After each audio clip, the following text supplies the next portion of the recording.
The unexpected proposal. The smell of warm vanilla and baked sugar drifted through the morning air as Alara Mason unlocked the door to her mother's old bakery. "Morning, Grace." The sign above the door had faded with time, the golden letters now more memory than shine. But to Alara, it still carried the same sacred weight. Every tray, every bowl, every corner of this tiny shop held her mother's laughter, and the sound of hope rising like yeast in a quiet oven. For Alara, this bakery was not simply work. It was her mother's final heartbeat still echoing in the world. Yet lately that heartbeat had begun to falter. Orders were slow, bills piled higher each week, and whispers of a developer buying out the entire street haunted her thoughts each night. Still, she came every morning, tying her hair back with the same red ribbon her mother used to wear and smiling at every customer, as though the world had never once tried to break her. That morning, the sky outside was the color of soft pearl, the kind that promised rain by evening. Alara had just placed the last tray of golden croissants in the front display when the bell above the door chimed, a sharp, deliberate sound that didn't belong to her usual stream of neighborhood regulars. She looked up, wiping flour from her fingers, and froze. The man standing in her doorway looked wildly out of place against the pastel walls and the scent of sugar. He was tall, impossibly so, with the kind of presence that filled every inch of air before him. His suit was charcoal black, pressed to perfection, his expression unreadable, carved from some elegant stillness she didn't recognize. For a heartbeat, Alara forgot to breathe. There was something quietly powerful about him, like a storm held inside calm eyes. "Miss Mason?" His voice carried weight, low and smooth, each word measured as if it had been rehearsed before being spoken aloud. "Yes, that's me." Her voice sounded too small in her own ears. He stepped closer, his polished shoes silent on the old wooden floorboards. "My name is Adrian West," she blinked. The name was familiar in a way that made her stomach tighten. Adrian West, the reclusive founder of West Enterprises, the massive real estate firm that seemed to own half the skyline.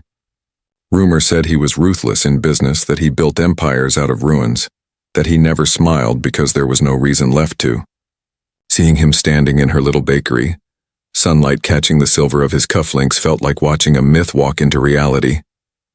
"I believe you know why I'm here." "I don't think I do." He reached inside his briefcase and laid a thin folder on the counter between them. "Your mother, Lillian Mason, signed a joint development agreement 5 years ago. A financial investment against this property. The payment was never completed. The total due, including accumulated interest, now stands at $2.7 million.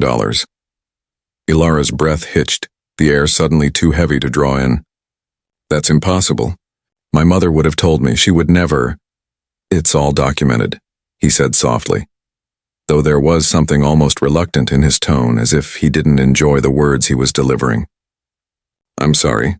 The building and adjoining property are under foreclosure review. You have until the end of this week before the company reclaims ownership." The room tilted. Alara gripped the counter, the edges of her vision blurring.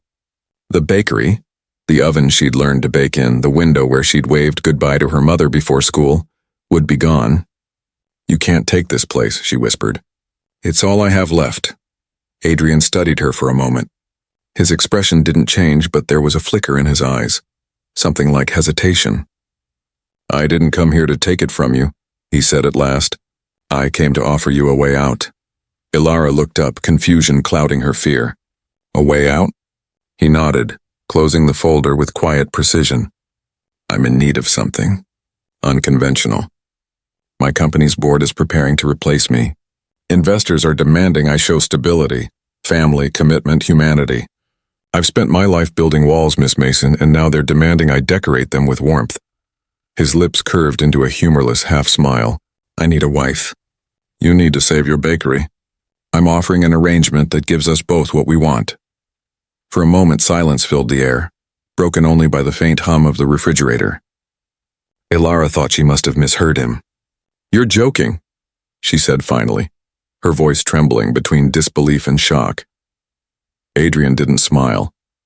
"I don't joke about business. That's insane," she breathed. "You can't just walk into someone's life and marry them?"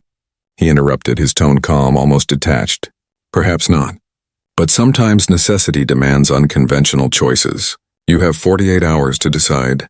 The debt will be erased completely. You'll be compensated monthly, After 1 year, you'll be free, financially secure, and this bakery will be yours again, fully owned. Ilara stared at him, the world spinning in quiet chaos. Every instinct screamed that this was wrong, that she was standing on the edge of something too big to comprehend. But beneath the fear was another truth, the kind she didn't want to admit. She was out of options. Every loan officer had turned her away. Every savings account had been drained to pay for her mother's treatments. The bakery was weeks from closing. Why me? She whispered. You could choose anyone. Adrian's gaze softened just for a second. Because you're not pretending. Everyone in my world is. You build things with your hands. You speak to people with kindness. You're the kind of person people believe in, and right now, I need to be believed in. The sincerity of his tone startled her. She wanted to be angry, to accuse him of arrogance, but instead, she saw something else. Loneliness disguised as power. A man who carried success like armor because he had nothing else left to shield him. I need time, she said, barely above a whisper. You have 48 hours. He placed a small card on the counter, the letters of his name embossed in gold. Call me when you've decided. Then he was gone, leaving only the faint scent of his cologne and the silence of a world that had suddenly shifted its axis. That night, Ilara didn't sleep. She sat at her mother's old table upstairs, surrounded by unpaid bills and flickering candlelight, staring at the card until her eyes blurred. Every rational thought screamed that agreeing would be a mistake, that she would be trading freedom for something she didn't understand. Yet every glance at the cracked photograph of her and her mother reminded her of what was at stake. By dawn, the decision had already made itself. She dialed the number. He answered on the first ring. Miss Mason? Her voice shook. I'll do it. There was a pause, soft, almost relieved, before his reply came. Then pack your things. I'll send a car by noon. And just like that, her life, the simple world of flour and sugar, of sunlight through dusty glass, crumbled and rebuilt itself around a stranger's voice. Hours later, as the city skyline rose outside the car window, Ilara watched the bakery fade from view. Her reflection in the glass looked foreign, like someone stepping into a story she hadn't written. When the car finally stopped before a towering glass building, its top vanishing into the clouds, she realized this wasn't just another address. It was an empire. Adrian was waiting in the marble-lined lobby, his presence commanding as always. But there was something different in his eyes when he saw her, something that looked almost like admiration or perhaps regret. He extended his hand. Welcome to your new life, Mrs. West. Or soon to be. Ilara took his hand. It was warm, steady, grounding. The touch sent an unexpected current through her, not of fear this time, but of something else, a spark she couldn't quite name. She had no idea that this agreement born of desperation would become the most transformative chapter of her life, one that would test not only her courage but also his heart. For what began as a contract would soon become a journey neither of them had the power to control. The arrangement begins. The first day in Adrian West's penthouse felt like stepping into another world, one where time moved differently and silence spoke louder than sound. The elevator had opened directly into his private floor, a vast stretch of glass and marble high above the noise of the city. The floor-to-ceiling windows displayed a view so breathtaking it almost didn't seem real. The world below was a blur of lights and movement, but up here everything felt suspended, like the air itself was holding its breath. Ilara followed Adrian through the open space, her small suitcase rolling behind her, feeling like an imposter in a palace. Every corner gleamed with precision, every line sharp and deliberate like the man himself. There were no family photos, no clutter, no warmth, just a perfect, polished emptiness that looked expensive but lonely. This will be your room, Adrian said, leading her toward a door on the left wing. He didn't say guest room or spare room. His tone was even, almost formal, but she caught a trace of hesitation there too, as if he was navigating this unfamiliar situation just as carefully as she was. When he opened the door, Ilara's breath caught. The room was enormous, larger than her entire apartment above the bakery, with soft cream-colored walls, a chandelier hanging like frozen sunlight, and a view that stretched endlessly over the city skyline. A vase of white roses stood near the window, and she wondered if he had placed them there himself or if someone else had thought to make the space less intimidating. The walls began to fall, The following weeks unfolded like a dream Alara wasn't sure she was awake in.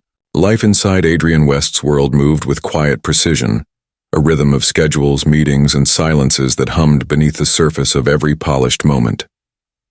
She began to understand that the man she had married was not just powerful, he was disciplined to the point of isolation. Every hour of his day was measured, every detail calculated, every conversation controlled. Yet even within that rigid structure, she noticed something shifting. There were small cracks in the ice that surrounded him, tiny glimpses of the man beneath the legend, the one who still looked out across the skyline at night as if searching for something he had lost long ago. Alara settled into a strange sort of routine. Mornings were spent returning to her bakery, keeping it open though fewer customers came now that the rumor of her connection to Adrian West had begun to spread. Some whispered she had sold herself to save the shop. Others spoke in envy, pretending they would have done the same if offered the chance. But Alara ignored them. She focused on the scent of sugar and vanilla, the feel of dough beneath her fingers, the sound of her mother's voice still echoing in memory. In that small corner of the world, she still belonged to herself. In the evenings, she returned to the penthouse where Adrian's world waited, quiet, vast, and lonely. They dined together most nights, at first in awkward silence, but soon in easy conversation that surprised them both. He began asking about her day, about recipes, about why she loved baking, and she found herself answering with laughter that filled the cold marble rooms with warmth. He listened, not out of politeness but with genuine curiosity, as though he was rediscovering what it meant to connect. And in return, she began to learn about him too. The empire he had built from nothing, the father who had believed emotion was weakness, the betrayal that had turned him into the man the world now called ruthless. She saw how his control wasn't arrogance, it was armor, and underneath it there was a man who had forgotten what it meant to be touched by kindness. One evening a storm rolled across the city. Rain hammered against the glass walls and thunder growled in the distance. Alara stood near the window, watching lightning scatter across the skyline, her reflection flickering against the glass like a ghost caught between two worlds. Adrian entered quietly, a glass of wine in his hand, his shirt sleeves rolled, his usual composure softened by the storm's wildness. "You like the rain?" he said, his voice calm but curious. "I always have," she replied. "When I was little, my mother used to say storms were just the sky washing itself clean. It always made me feel safe." He stepped closer, following her gaze. "I've never thought of it that way.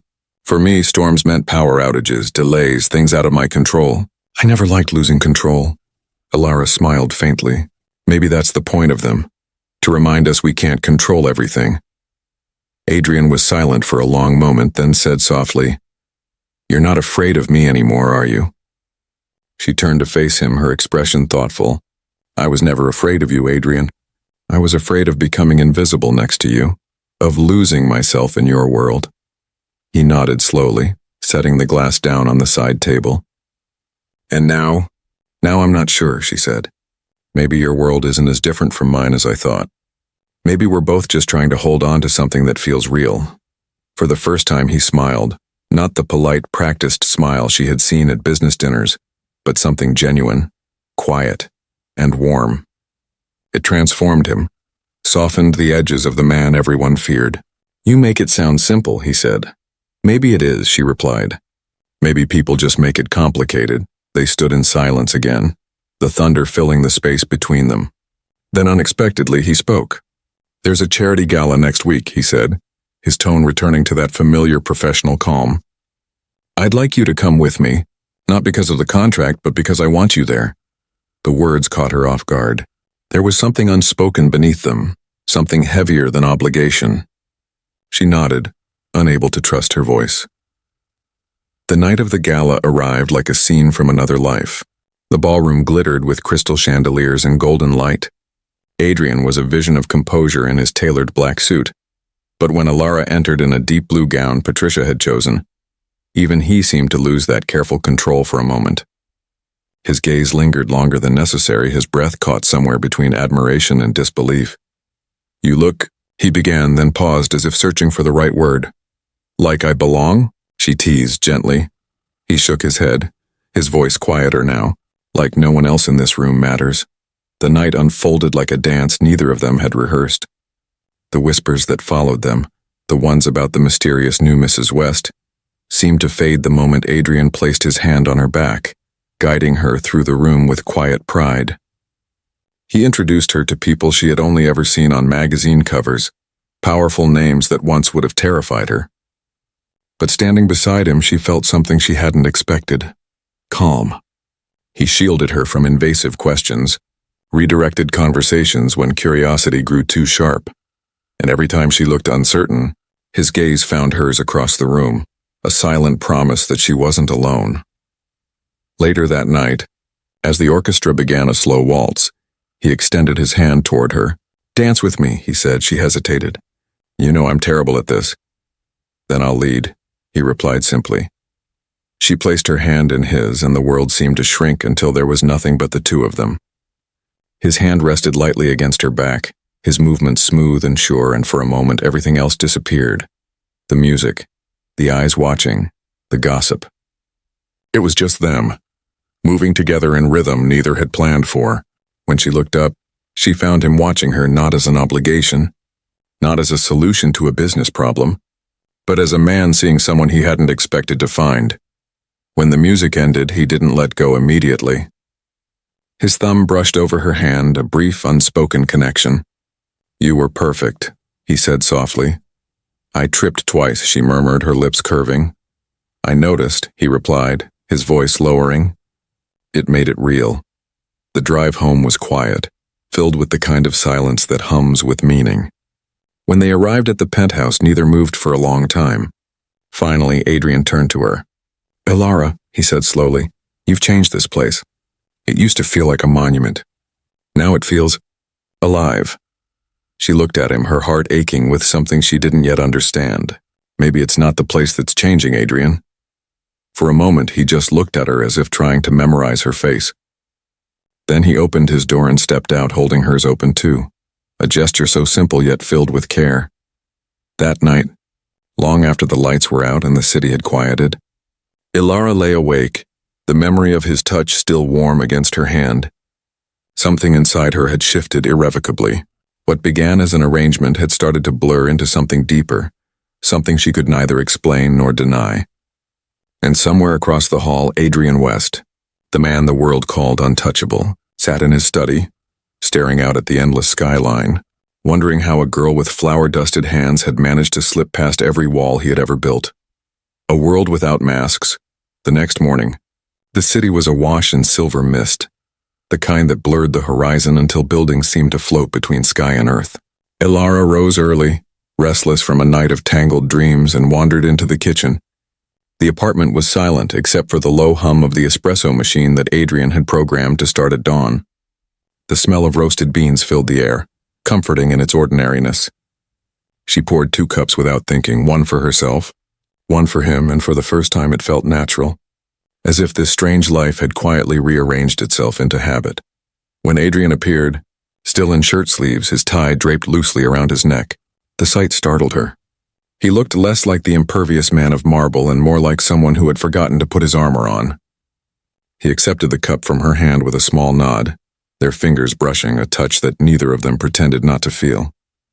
"Thank you," he said, his voice still rough from sleep. "I didn't think you were awake." "I couldn't sleep," she admitted. "Too many thoughts." He leaned against the counter, studying her in the quiet. "Thoughts about leaving?" She hesitated, then shook her head. "About staying?" The honesty hung between them like fragile glass. For a man who lived on control, he didn't flinch from it. Instead, he smiled faintly, a rare, quiet smile that reached his eyes. "Then let's make it easier to stay." Later that day, he asked her to accompany him to a project site, one of his newest developments at the edge of the city. It wasn't a glittering tower or a luxury resort, but a series of community spaces, a library, a public garden, an outreach center for children. She watched him speak with the architects, the city planners, the volunteers, and realized she was seeing a version of him the world didn't know existed. He wasn't the cold executive here. He was invested, human, alive. When a child ran up to show him a drawing of the park, Adrian crouched down to the boy's level, complimented every crooked line, and promised that the real garden would be even greener. The sincerity in his tone made her chest tighten. She had never imagined that this man, known for ruthless efficiency, could speak to a child as though that conversation mattered more than any boardroom deal. On the drive home, the city lights reflected on the windshield like scattered stars. "I didn't know you did things like that," she said softly. "Most people don't," he replied. "It's not good business to look human." She turned toward him, her gaze steady. "Maybe that's the problem. People see your success, but not the man behind it." He looked at her then, the weight of her words pressing against years of silence. "And you?" he asked. "What do you see?" Alara hesitated, the answer trembling in her throat. "I see someone who's been alone for too long. Someone who built an empire because he didn't know how to build a home." The words landed gently, not as accusation, but as truth. Adrian didn't respond. He just reached for the radio, turning it down to silence, letting the quiet stretch between them until it became something warm. The next few days blurred into a rhythm neither of them had intended. Mornings began with shared coffee and hesitant laughter. Evenings ended with long conversations on the balcony where the city glittered below. She spoke of her mother, of the bakery, of childhood memories shaped by the smell of bread and sunlight through the window. He spoke of his father, of expectations, of a life that had always been about winning but never about living. And somewhere in those exchanges, the space between them began to shrink. They no longer walked around each other. They moved together naturally, as though their separate lives had begun to weave into one story. One evening, a dinner with investors turned unexpectedly personal. A woman at the table, sharp-eyed, elegant, and cruel in her curiosity, asked Alara how it felt to be the charity case that saved the company's image. The words cut through the laughter like broken glass. Before Alara could react, Adrian's expression hardened, his tone dropping into quiet steel. "My wife isn't anyone's charity," he said, his gaze cold enough to freeze the air. "She's the reason this company still remembers what integrity looks like." The table fell silent, and no one dared to speak for the rest of the meal. When they left, Alara tried to thank him, but he stopped her. "Don't," he said. "You shouldn't have to be defended for existing." His voice cracked on the last word, and she realized just how deeply her presence had unsettled his world, and how unwilling he was to let her be hurt by it. That night, rain began to fall again, soft and steady. Alara found him in the study, sitting by the window with a glass of whiskey untouched on the table. "You shouldn't let people like that get to you," she said quietly. "They only see what they want to see." He looked up at her, eyes shadowed by something heavier than anger. "It's not them that bothers me," he said. "It's that they're right about one thing. I brought you into this for the wrong reasons, but I can't seem to let you go for the right ones." The confession hung in the air, raw and unguarded. Alara stepped closer, her heart thudding painfully. "Then maybe stop trying to let me go." The storm outside deepened, thunder rolling across the sky, and for the first time, Adrian didn't pull back when she reached for his hand. Their fingers intertwined, the simplest of gestures, yet it felt like crossing a line that could never be uncrossed. He drew a shaky breath. "Alara, I don't want to hurt you." "Then don't," she whispered. "Just be honest." His eyes searched hers, dark and uncertain, and she saw the battle there, the fear of losing control warring with the need to feel something real. Finally he spoke, voice low and uneven. "You've changed everything. I don't know when it happened, but you've made this place feel like more than walls and glass. You've made me feel human again." Her throat tightened, tears stinging the corners of her eyes. "And is that so terrible?" "No," he said, his voice barely a breath. "It's terrifying." Outside, lightning streaked across the sky, illuminating the city in flashes of white. Inside, time seemed to hold its breath as they stood there, two people who had begun as a contract, now bound by something that no agreement could define. The storm raged on, but in that moment neither noticed. For the first time, the penthouse didn't feel like a monument to power. It felt like the fragile beginning of a home. The choice of the heart. The days that followed the storm passed in a kind of tender uncertainty, the fragile calm after something powerful had shifted beneath the surface.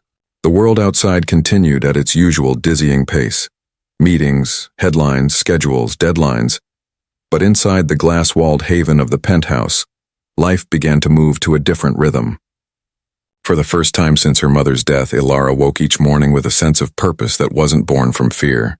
The bakery continued to thrive again under her gentle care.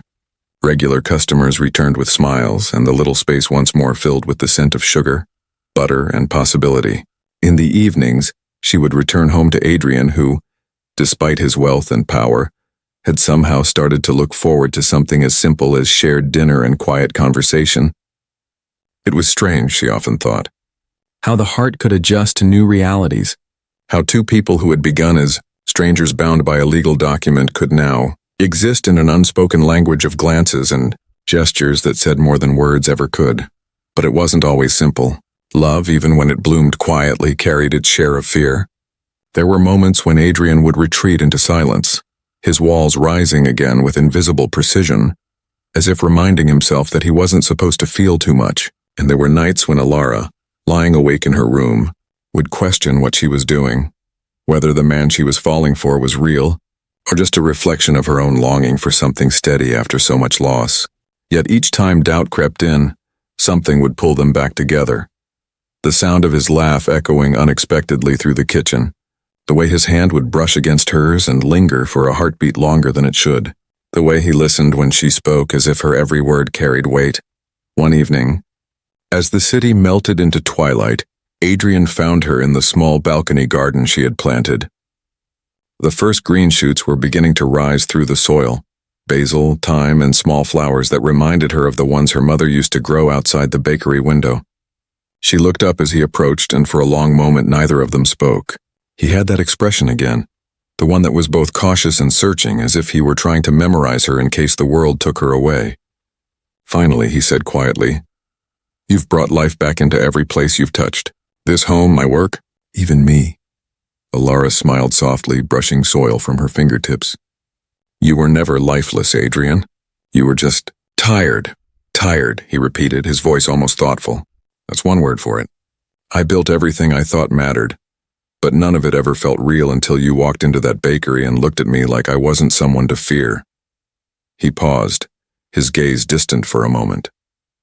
"You changed the way I see everything." Her breath caught at the sincerity in his voice. There was no calculation in it, no mask. She could see the truth there, raw and uncertain, like the first sunrise after a long storm. She stepped closer, her heart trembling as she spoke. "And what do you see now?" He didn't answer immediately. Instead, he reached out, his hand brushing a loose strand of hair from her face, his fingers lingering as though afraid to break the spell. "I see a woman I don't want to lose," he said finally, his voice low. "But I'm afraid that wanting you means risking everything I've built." Ilara met his gaze, steady and unafraid. "Then maybe it's time you stop building and start living." The words landed between them like the softest of blows, not cruel, not harsh, just true. For a man who had spent his entire life chasing perfection, they were the simplest and hardest words he had ever heard. He closed his eyes briefly as if absorbing them, and when he opened them again there was something different there. Vulnerability, yes, but also peace. That night, Adrian made a decision that would change everything. The following morning he called an emergency board meeting. Ilara wasn't there, but she would later learn that he stood before the most powerful people in his company and told them he was stepping down as CEO. The silence in that room had been deafening, the shock palpable, but Adrian had spoken with the calm certainty of a man who had finally found something he valued more than power. For years he had said, "I've led with control and fear.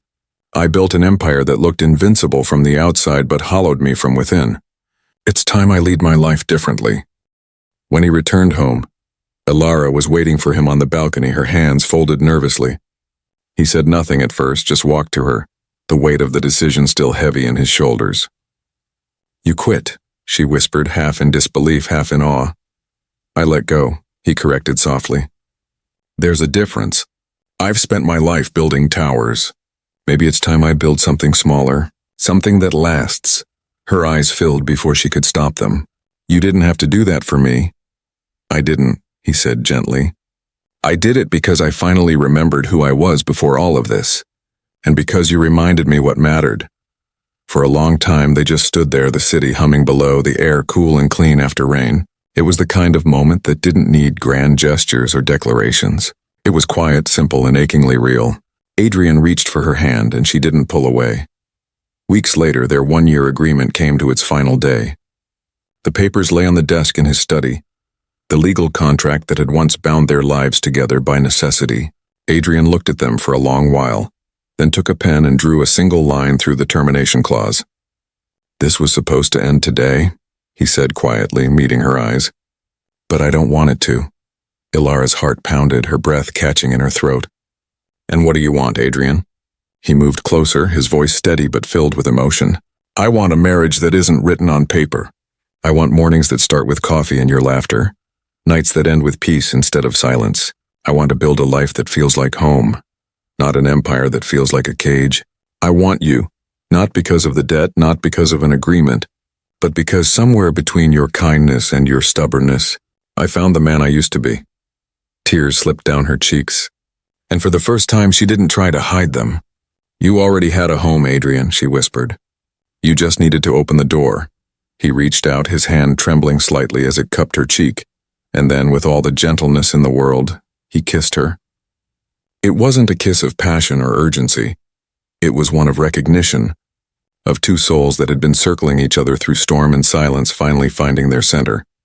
When they parted, the world seemed different. The skyline outside no longer looked distant. It looked alive, warm, almost welcoming. The bakery thrived again. The penthouse no longer felt like a monument but a living space filled with laughter, warmth, and light. They traveled sometimes, but they always returned to that city where it all began, to the little shop that still smelled of cinnamon and courage. Years later, people would still whisper about Adrian West, the man who walked away from billions, but those who truly knew him would tell another story. The story of the man who finally understood that love was the only empire worth building, and of the woman who taught him that sometimes the smallest places hold the greatest strength. And every evening, as the sun dipped below the skyline and the golden light spilled through the bakery window, Ilara would look at the man standing beside her, no longer the untouchable billionaire, no longer the lost soul, and she would think with quiet certainty that this was the life her mother had dreamed she would find, one built not on wealth or power, but on compassion, honesty, and a heart that had finally learned how to stay open.